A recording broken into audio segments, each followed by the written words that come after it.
gang violence and other kind of violence. Get away! I could be at work, at school, in my car, I can still get shot by the police, but I can get shot anywhere. So it is what it is.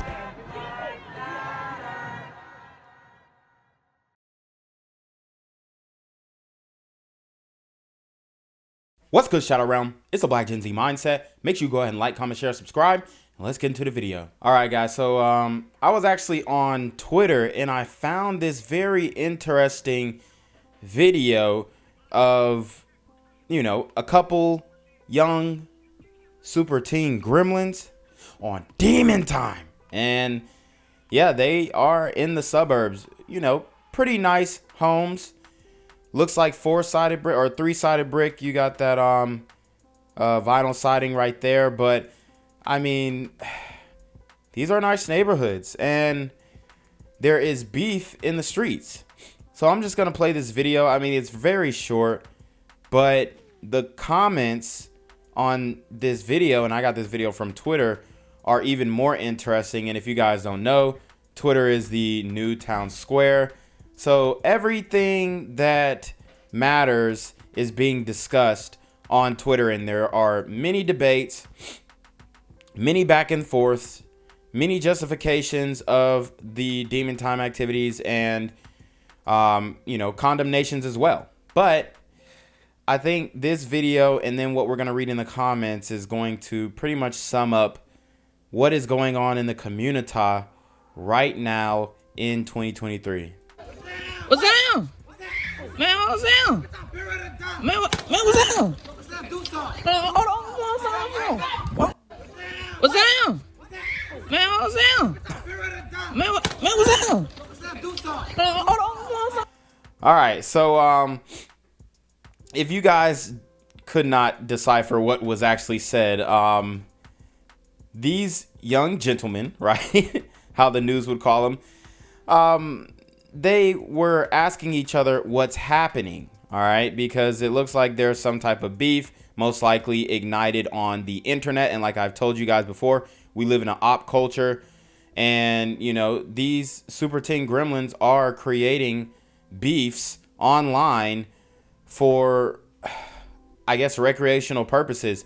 And like I said, these neighborhoods, they look very nice, but two families in the community staying in this neighborhood, and they can't get along. Everybody else in the neighborhood can get along.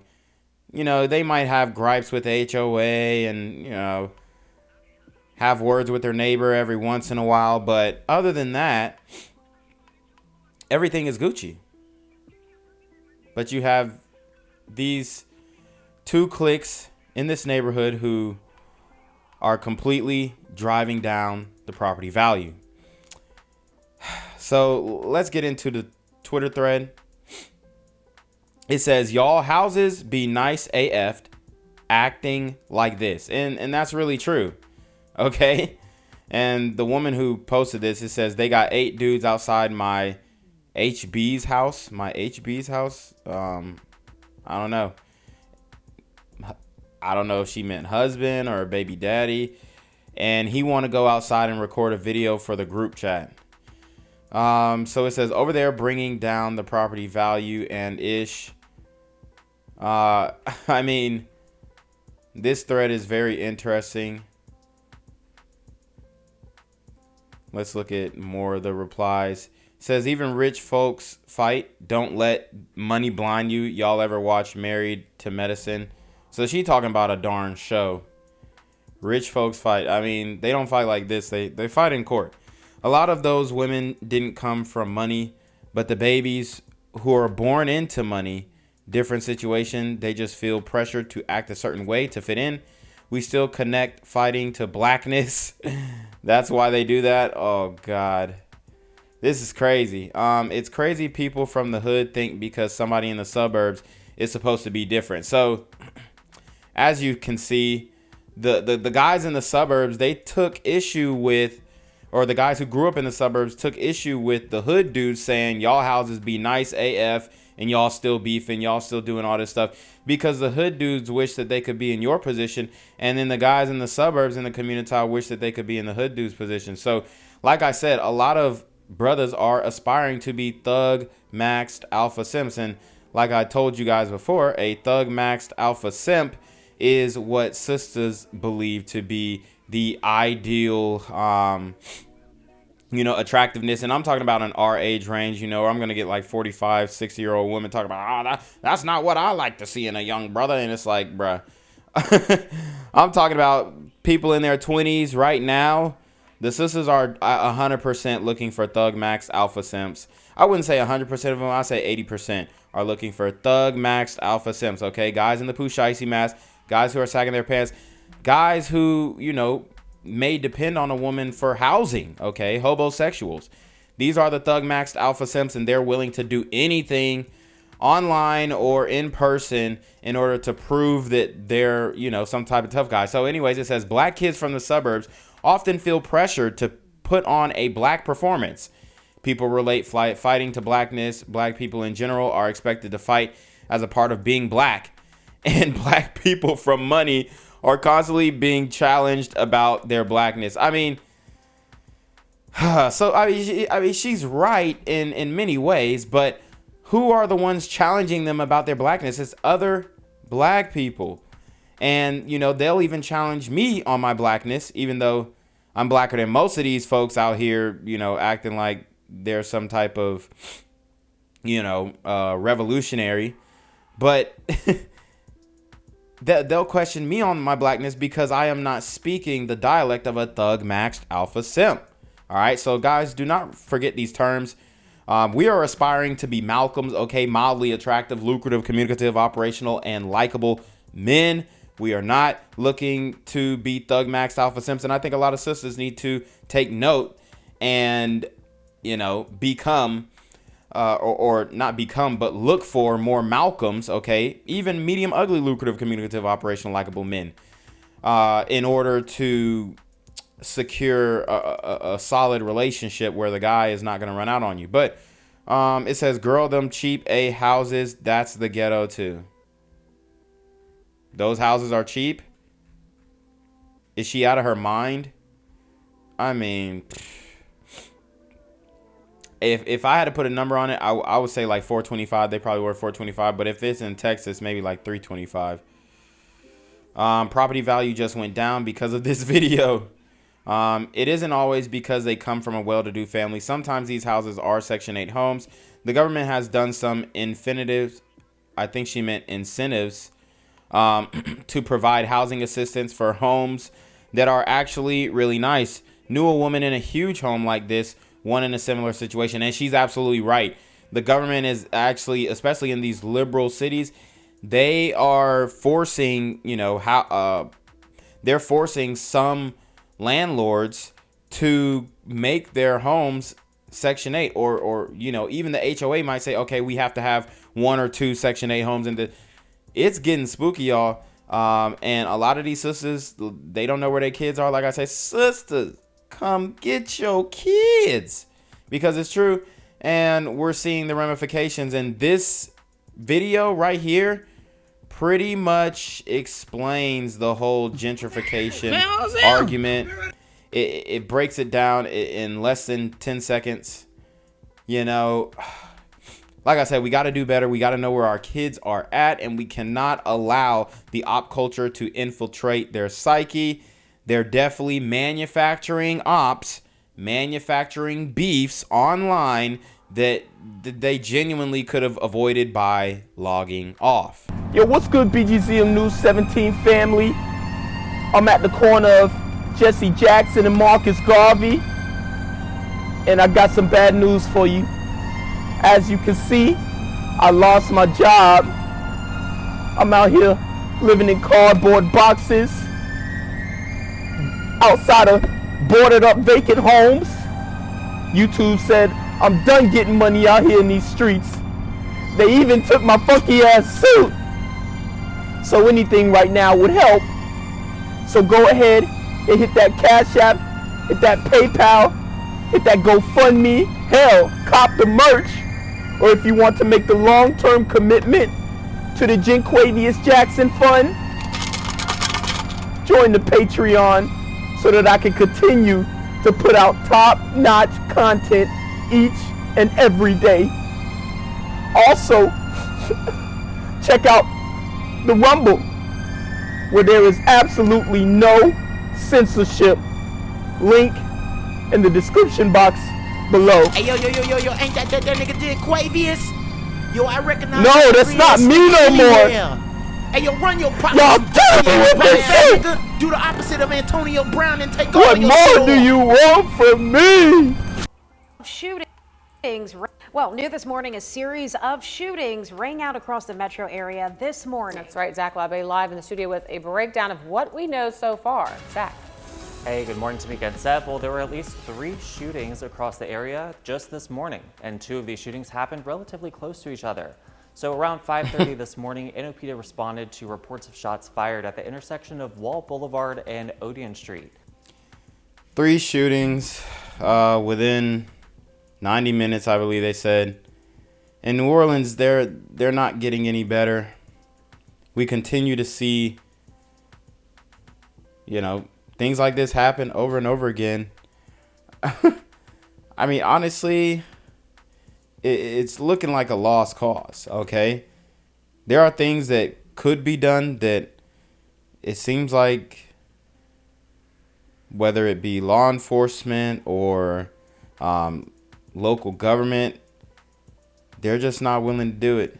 NOPD reports that a man was transported to an area hospital with a gunshot wound.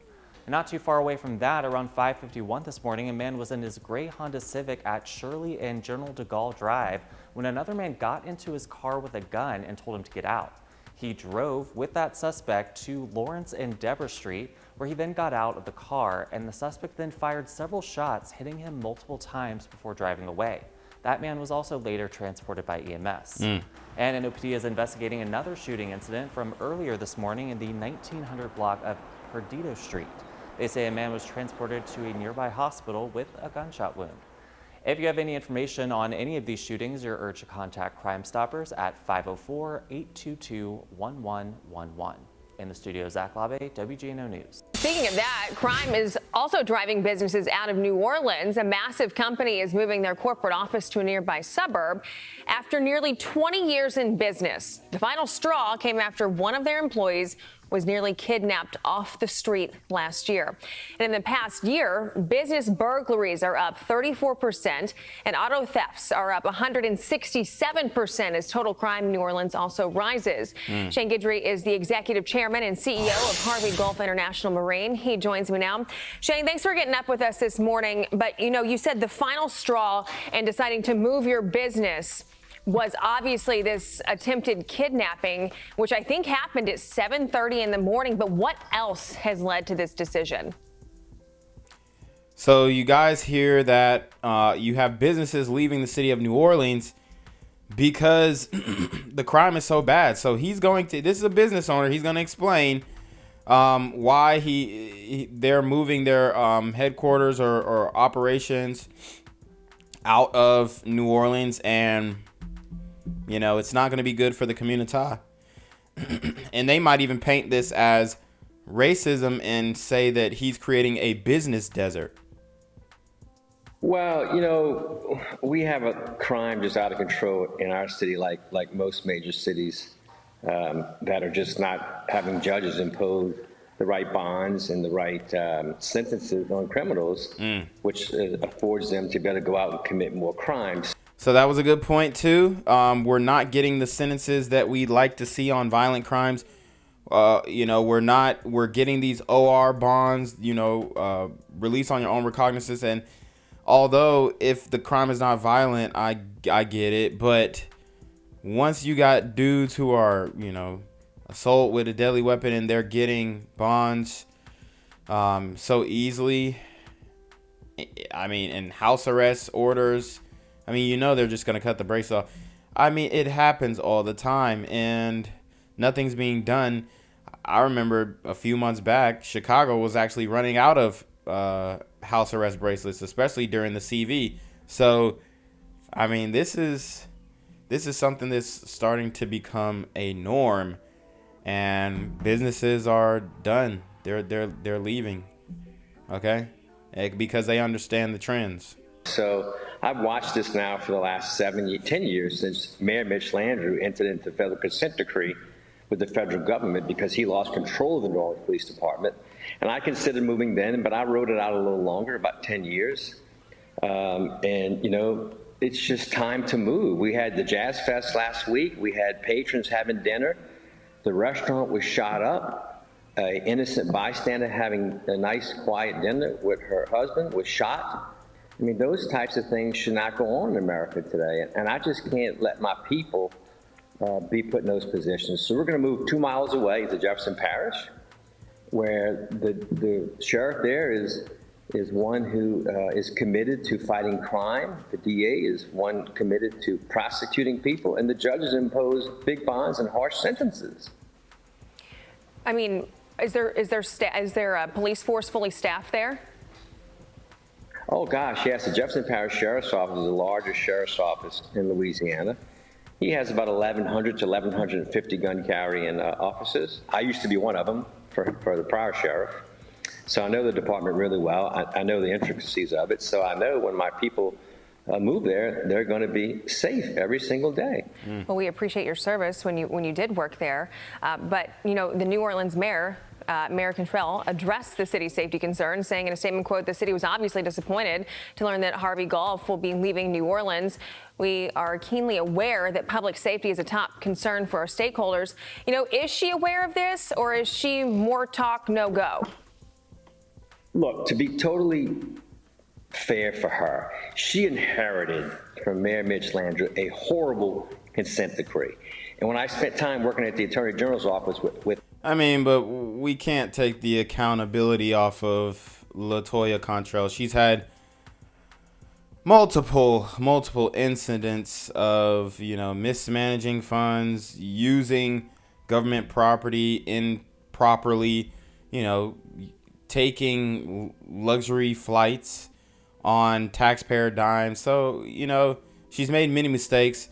She also there was like some 14-year-old carjacker that she gave a character statement for against victims of the crime. I mean, it's she's doing a lot the wrong way. So he was trying to be nice. He was trying not to slam dunk on the sister, but I mean, and this is how, I mean, I hate to say it, but this is how neutered a lot of, you know, a lot of the glider men are, because they can't really speak their mind without being called a name. And the reality is, he just needs to keep it a buck and be like, man, she's garbage. She's trash. She is not a good mayor. And she's made too many mistakes to continue to get the support of her constituency. So, just my take. Attorney General Jeff Landry, I gained a lot of knowledge of what the consent decree did to the city of New Orleans in terms of handcuffing the police department, handcuffing the officers from doing their jobs. So in all fairness to her, she inherited something that really needs to go away. And recently, our Attorney General, Jeff Landry, who was endorsed by Donald Trump yesterday for governor, is working with Mayor Cantrell to get out from under that consent decree, which we need so badly in New Orleans. Right. We need to restore law and order. We need to, unfortunately, put bad people in jail. It's the only way to stop. And see, he has to softball it. Put bad people in jail. No, I mean, we need to arrest these super gremlins on demon time. And that's just that. Okay? He said, unfortunately, no, fortunately, we need to save the rest of the people who are doing the right thing. This crime wave that cities are seeing every single day. Shane, really quickly before I let you go, do you regret not leaving 10 years ago when you thought about it? You know, I don't regret it. Listen, the city's a great city, and when things are running well, it's vibrant, it's fun. They have great restaurants. The people are really, wonderful to interact with. The French Quarter is an amazing place to visit. But it's time for me to protect my people if the mayor's office cannot figure out how to get out from under that federal consent decree and make major changes. And it falls on the business's hands if the mayor's not going to do anything in the city. Shane Guidry, thank you so much for your time this morning. We appreciate it. Gang violence and other kind of violence. Guess what? I could be at work, at school, in my car, and I can still get shot by the police. I can get shot anywhere. So it is what it is.